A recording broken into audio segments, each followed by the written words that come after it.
How you guys doing today? Welcome to Tier Talk. My name is Anthony Gangi. I'm your host, and this is going to be part 2 of my Inmate Manipulation course. Okay, so we're still focused on the 6 principles of influence or persuasion that was given to us by Robert Cialdini. Great book, by the way. I believe the book is called Influence. But now I want to go to principle number 2, which is consistency and commitment. I actually touched on this in a video that I did prior. Okay, so downing a duck, it's a method that I'm sure we're aware of, but do we understand why it works? So if you read the book by Diane Boston and Bud Allen, it highlights basically an inmate who's making these requests that progressively get bigger and bigger and bigger until the officer goes from giving a pen, which is somewhat ambiguous, to finally giving a uniform. Now remember, the reason why this method works is because the inmate's initial request is consistent with their subsequent request. Okay, it's consistent, and we have a habit of being consistent. It's in our nature to be consistent. It's kind of like the foot in the door, if you will. Once your foot's in the door, you continue on that path. Snowball effect, unfortunately, here, because it's getting progressively worse. As you can tell in that video, I focused on the book from Bud Allen and Diane Boston called Games Criminals Play, and we took the story out of it called Downing a Duck. And as I said, the story is a great story on how leverage can be used against an officer. In this case here, it's requests that are small at first but progressively get bigger, and then the officer has a fear of being turned in because each request that he granted becomes leverage for that inmate to utilize and then eventually grab a hold of that uniform.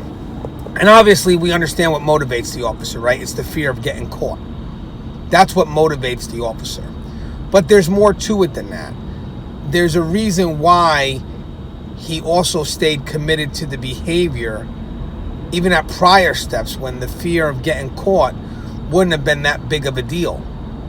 There's also the aspect of commitment and consistency. And I believe that principle from Robert Cialdini's book, Influence, really applies here. It really does. And I'm going to explain why when we come back from our break. I wanted to attend a university that had an intelligence program. I wanted to look at problems different. I wanted to increase my critical thinking abilities. AMU offered those avenues to expand. Obtaining your degree as an adult, you're actually paying yourself and investing in yourself. You can't put a dollar on it, it's priceless. It's something that can never be taken away from you. American Military University. Learn from the leader.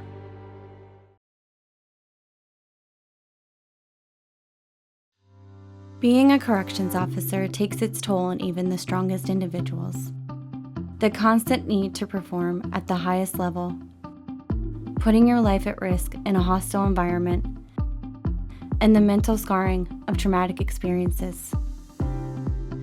31% of corrections officers show symptoms of PTSD, and 66% of people with PTSD also suffer with a substance abuse problem. The Transformations First Responders program is specially designed to help veterans and officers heal from the grips of addiction and PTSD in a comfortable, supportive, and serene setting. You are not alone. If you have questions about the services we offer, give us a call at 866-762-8454 to get more information on this affordable and life-changing program. All right, guys, thanks for listening to our sponsors. I just want to show you a video real quick that explains the principle of consistency and commitment. The next principle is consistency. People like to be consistent with the things they have previously said or done. Consistency is activated by looking for and asking for small initial commitments that can be made.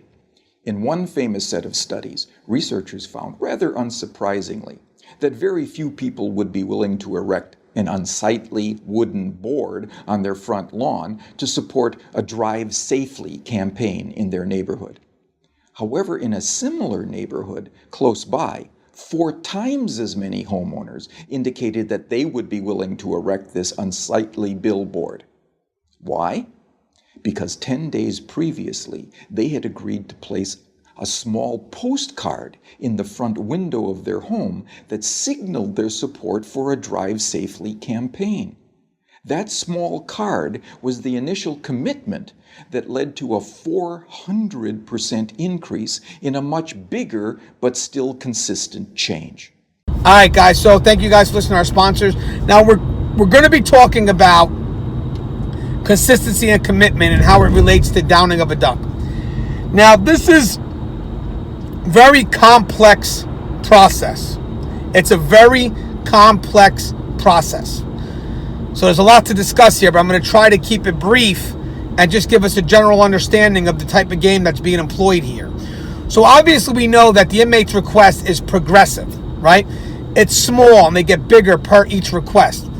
And I like to call that minimal compliance because they're small little steps, it's not a great leap. Remember, guys, if the inmate went up and said, hey, give me some drugs or give me a uniform right off the bat, the officer would most likely still have a shield up and say, hell no, I ain't giving you all that. Are you crazy? That's nuts, and then hopefully report it. In this case here, the inmate has to take down that shield, and they do it obviously through multiple ways. One thing is for this game to work, the inmate has to build trust from the officer. That means the officer or the staff member has to trust that inmate in order for this game to work.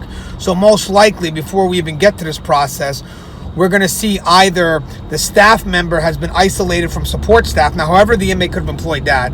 That could have been us versus them, where the inmate just kind of is able to fuel animosity between the staff member and the rest of the support staff or her support staff. And then with that animosity, they're able to build a closeness with that staff member, the inmate themselves. Or the other way is that kind of the layout of the land. The post is probably separated, maybe on the other side of the facility, so staff is kind of already isolated. That's why I always tell people, make sure you visit your support staff. Don't leave them alone for too long, because that's the perfect environment for an inmate to start their game. So again, the key is isolation and trust, and definitely that animosity. But an inmate can build that animosity between the staff member and support staff. That's going to wind up building a closeness between the staff member and that inmate that's employing the game. So when we talk about progressive requests, we're talking about requests that get bigger, but the first request isn't that big of a deal. Now, the officer may think, I could or I couldn't, I don't really know. What I should do is rather ambiguous, but don't forget, when they look to get their answers, where are they going to get their answers from? They've already been isolated from staff. So when they're stuck in a situation that they need kind of answers to, they're not going to support staff. That route's already been taken care of. They're going to that inmate population. And that inmate population is going to confirm what the manipulative inmate wants. Oh, what you give him is not that bad. So that opens up the first step. That's where that first leverage is created. Now remember, we know that this game works because the officer, not wanting to get turned in, continues to play the game because the inmate has created leverage. At each request, they create leverage. So if you don't want to do this for me, I got stuff that you've already done. So come on, man, let's keep this game going. So at that point, the officer has already been caught up. So the external incentive is, I don't want to be turned in. But there's a reason why it gets that far. Okay, so at first, it's rather ambiguous. The officer's isolated, right, from support staff. So when he's stuck in a situation that they don't really know what to do, they wind up, because they're forced to go to that inmate and ask that inmate, is this the right thing? And I know it sounds crazy, guys, but this is a game that takes time. We're thinking of it right off the bat. Of course it sounds crazy, but it's a game that takes time. This person has already been primed, has been targeted. Game was in motion by the time this already is being employed. So when the inmate makes that first request, that person that they're making the request to, the staff member, is already a target. They've already primed. They're ready to go. That's when the first request comes in. So now, as I mentioned, each request gets progressively higher, but they're smaller steps, very small. So the staff member may not see an issue between 1 and 2, 2 and 3, 3 and 4, but they're slowly climbing up. So remember, this staff member is not going to look at 4 to 1. They're looking at 4 to 3. That's the minimal step. Okay?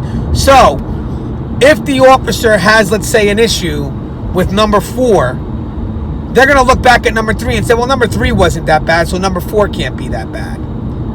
So forth and so on down the line. They're not looking back at 4 to 1. When we notice these things are happening to that officer and we're support staff and we're able to see something's going on, we have to address this officer or staff member immediately. Because the problem is, by the time they get to the second, third, and fourth request, they've already justified their behavior. It now matches their newfound belief. Maybe the first step, they were kind of confused, didn't know what to do. Maybe it sort of went against their belief. But once they start committing themselves to that behavior, kind of like the foot in the door, well, the problem is they're going to learn to justify that behavior and validate that behavior. So if you don't get to that officer or staff member within the first round of these requests, if you go to them later on, like by request 4, that officer is not going to look back and say, well, if you're saying what I'm doing now is wrong, then that's saying what I did at request 3 was wrong. At request 2 was wrong. At request 1, the initial request was wrong. They're not. They've already validated that. They've already justified that. So there's a good chance when you go to approach them, it's going to reinforce them to continue the behavior that they're doing. That's the scary part. That's why we have to get to those individuals immediately. Nip it right in the bud the moment we notice it happens. I don't care if you don't get along with the staff member behind the wall, you do. Do not let yourself get separated from that officer. Because I'm telling you guys something, if we're separate, we're vulnerable. We don't have to get along outside of work, but damn it, we have to get along inside of work. Because that inmate is using that officer, and that officer now becomes a tool that can be used against us. So we cannot allow that to happen. And the inmates need to see that we support each other. 100%. They need to see that. I can't stress that enough. So again, you have the commitment aspect and the consistency, which unfortunately, once the person put their foot in the door for that smaller request, as you've seen in the video, it makes it that much easier for those bigger requests to eventually come down the line. Now it becomes harder to say no to that because you've already committed to that behavior.